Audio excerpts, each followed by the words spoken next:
25 feet. Down at 2. Feels good. 20 feet. About 20 years ago, I had a great experience. Contact. Stop, push.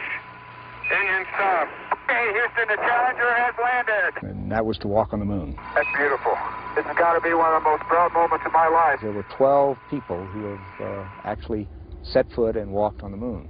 I was the 12th. Okay, Bob, I've got my tools of the trade right here. And my job as a geologist as well as an astronaut was to gather as many samples as we could. Light gray material on either side. Oh, man, that's incredible. And do other measurements that would add to our total knowledge about the moon. And here we have a vein going through a rock, and one can just tap the edge of a rock like that, pick it off. Let's see if I can't crack the corner and get that contact. We took thousands of samples while we were on the moon, individually numbered, brought them back to Earth, and they are still being worked on by scientists here on this planet. Jack Schmidt, having a few problems. The gravity on the moon is 1/6 of that of Earth. That is, if you weigh 60 pounds here on Earth, you'd weigh 10 pounds on the moon. If you can jump 2 feet off the ground here on Earth, you could jump 12 feet off the ground on the moon. For example, here's a boulder I couldn't even hope to lift here on Earth.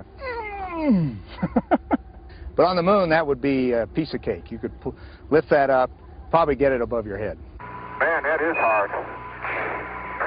Just don't stub your toe. Running across the surface of the moon, for me, was like cross-country skiing. You take long strides, and you kick with your toe to get more speed.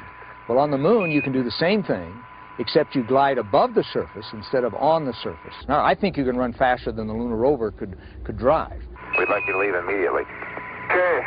My golly, this time goes fast. The feeling of leaving the moon was, for me, a very sad one. I didn't have any concern about the rocket lighting and us getting back home, but I really would have liked to have stayed longer to learn more. And, of course, we knew it was the last mission to the moon. And the last of anything is always, I think, a sad occasion. I've been to the moon. Some of you will probably go to Mars. It is important to remember that, and that not only in geology but in all sciences,